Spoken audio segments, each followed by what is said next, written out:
What's going on, guys? Welcome back to another episode of Breakfast with Perkins. I'm, of course, your host, Perkins. Real quick, I just wanted to talk about 8 things I miss about gaming from when I was a kid. I don't think I've talked on this yet. Maybe I have, but not at length. So I want to go ahead and talk about just 8 things that I miss about gaming as a kid. And also, real quick before I do that, I did want to say I might be going through like a slight rebrand. Breakfast with Perkins, I don't know. I like the name. For those who don't know, the name Breakfast with Perkins came from, there's a restaurant called Perkins. My last name is Perkins. That restaurant is known for their breakfast. And I would release this show in the mornings, Monday morning. So it was like a morning breakfast thing, Breakfast with Perkins. It was kind of a thing. I don't know. But I feel like it's kind of, I don't know. I kind of like the perspective or unlimited perks or something. I don't know. I'll figure it out, but there might be a rebrand happening here. But anyway, that's different topic for a different time. But here are 8 things that I miss most about gaming. Number 1 is gonna be the midnight release. Now, obviously, back in the day, before the time of just downloading whatever game you wanted to your console or whatever it is, you had to go into the store to get the game. Now, this may seem obviously like, duh, but for a lot of younger kids, they never got to experience the midnight release. So yeah, obviously you couldn't, when you had a PlayStation 2, you had an Xbox, whatever, you weren't downloading the games. I'm trying to think which generation you could actually start downloading the games to. I think it was the PlayStation 3, Xbox 360 era. But before that, if you didn't go to the store to get the game, you didn't get the game. And a lot of the times you were incentivized to go into the store. Say you pre-order Grand Theft Auto San Andreas. You go in there and you could get the game, but if you went and got the game pre-ordered, you'd get the game like a day early, and you'd get like a cardboard cutout, or you'd get like a commemorative keychain, or you'd get something that you couldn't get otherwise unless you got that pre-order from the GameStop or Best Buy or whatever it was. And not only that, it was an event.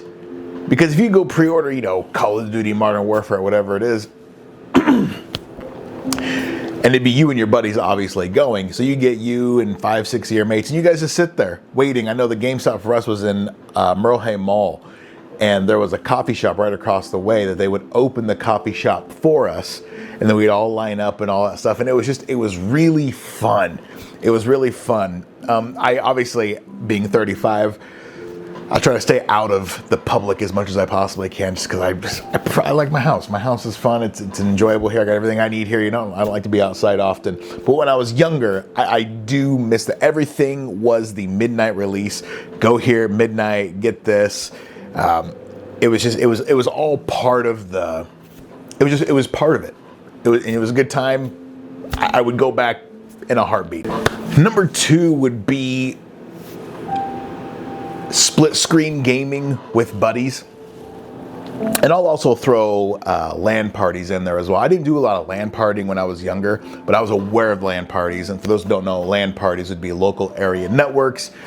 You get to a place, bring your own PC, whatever it is, and you connect to a local area network, and then you guys can play with each other and stuff like that. And in that same token, which is what I did when I was younger, was you get a group of people, one Xbox, you get like a 4-person split screen going, and you just game it out.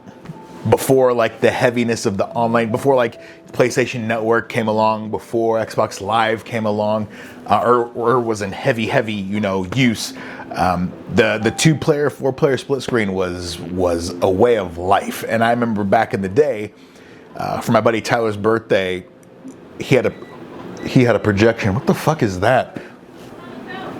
I didn't even realize that my TV was going. Hold on one second. There we go. I completely forgot to turn my TV off, so if you heard that background noise, I apologize. But yeah, that 4-player split screen was crucial. The cool thing about the 4-player split screen, some people hated it, some people liked it. I didn't mind it because I thought it was great. Was obviously with the 4-player split screen, you guys can all see, whoever's playing can all see what the other person's doing, unless you got crafty and did like one of those, like where you tape a blanket to your area so only you can see it or something like that. But for the most part, most people just played, and I liked it because if you could see me coming, you knew what I was gonna do, and you saw me bring that ass whooping and you still got your ass beat knowing I was around the corner, it was like insult to injury. Oh, it was great. That's one thing I miss a lot.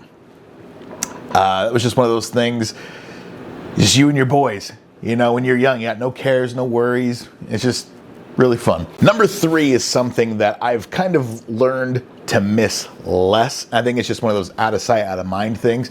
But when it was first going away, it kind of made me sad. And that was physical copies and like strategy guides and stuff in the game book as well. Physical copies were always cool. For some reason, I don't know why. It was just always cool to see the collection of jewel cases for the games that you own. It was something about something tangible, something you can hold, something you could open, you could flip through pages, you could read the back of the game. You can do all that. Obviously, you can't do that with a digital copy. You know, I sit now and I look at my Steam collection and it's just, yeah, there's a shit ton of games there, but I can't grab, I can't open, you know what I'm saying? That is gone and I miss that. I wish I guess we could get that back. They still sell physical copies of games. But I think I'm so used to just downloading whatever I want that it's not really clicked in my head anymore to like want a physical copy.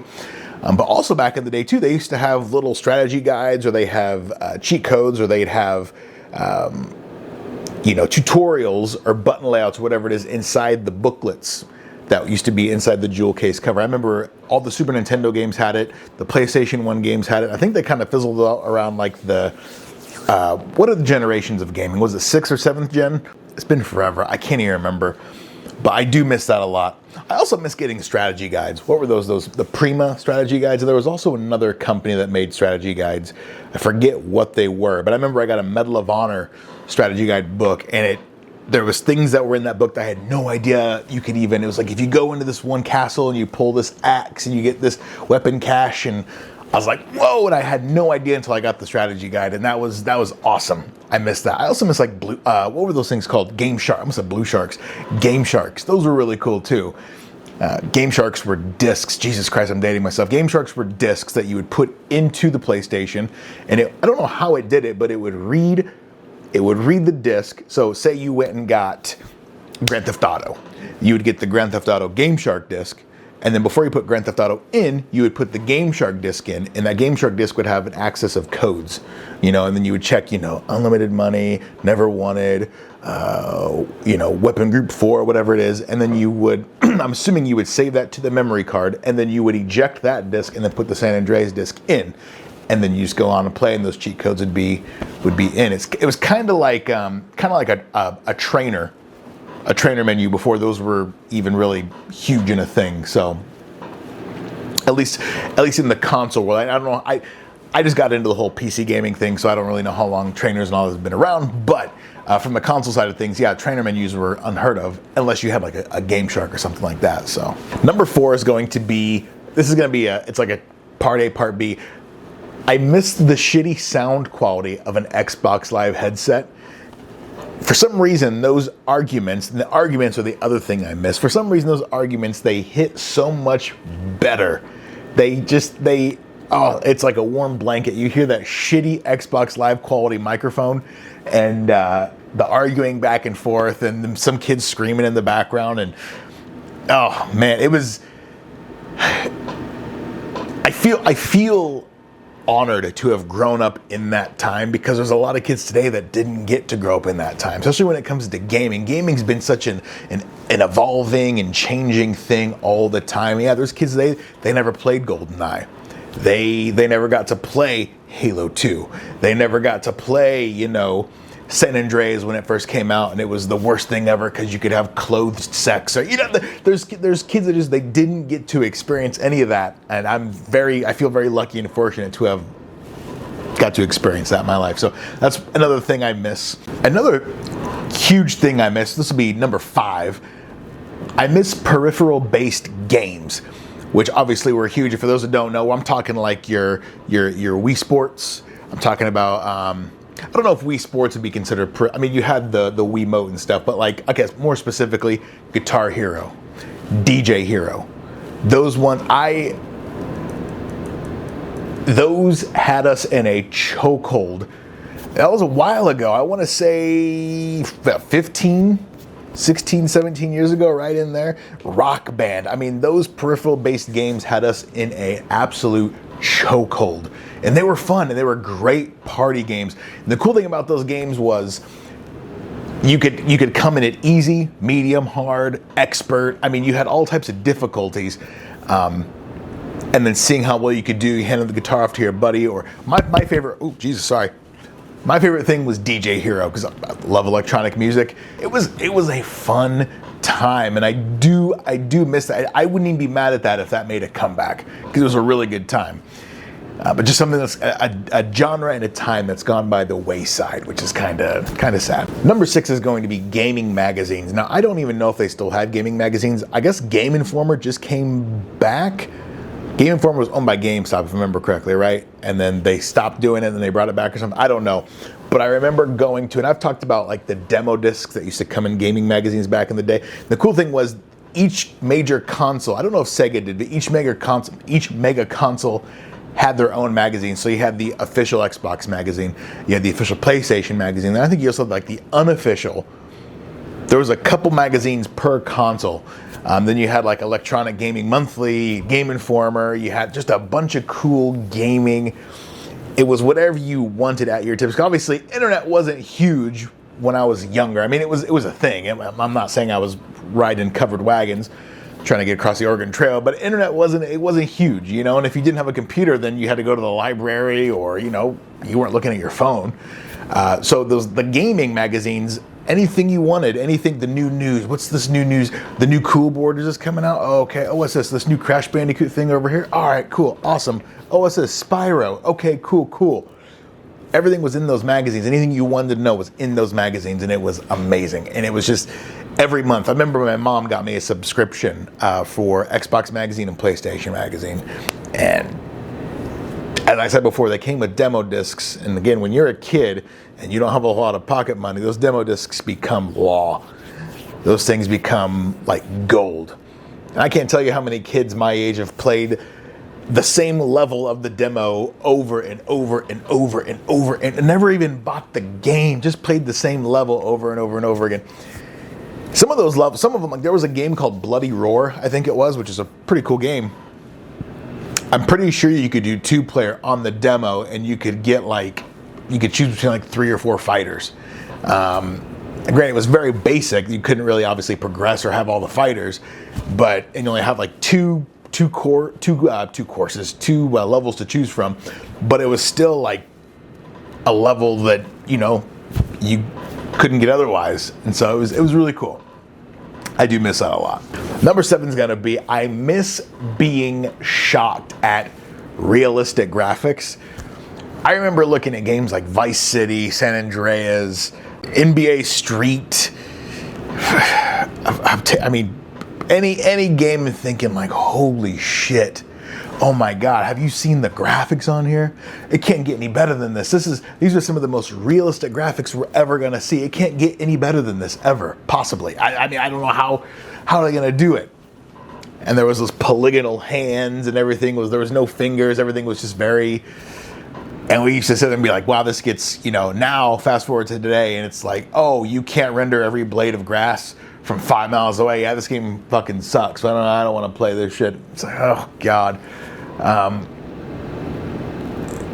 Everything, it was just so simple back then, and it felt real, even given how shitty the graphics were, it felt real. So, and last one, number 8 is going to be having 4 gaming houses. Now, a lot of people don't know. Well, people my age will know, and people a little younger than me will know. But super younger, they're not going to know there used to be 4 gaming houses at one point. So you had your Nintendo, Microsoft, and Sony. And Sega was number 4. Sega had their own console, the Sega Dreamcast, had really cool games. Sega Dreamcast was an underrated console. I feel like the Sega Dreamcast was ahead of its time.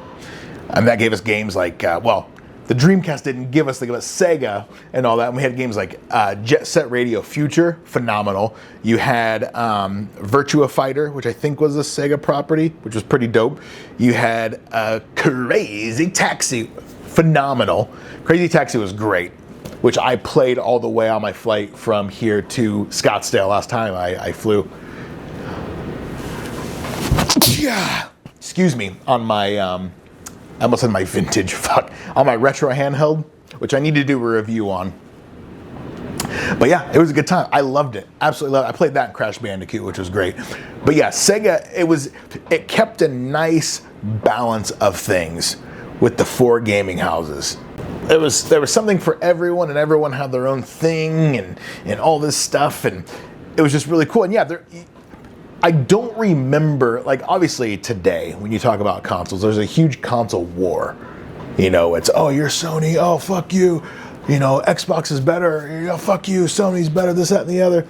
Nintendo stays out of it pretty much, but it seems to be like Microsoft, Sony, those fanboys are always, and then there's always the PC master race, and it's a fucking world. But back in the day, you had the 4 gaming houses, no one really gave a fuck. Hey, we're gaming, you're gaming, all right, cool, let's have a good, it was a really good time. I'm trying to remember,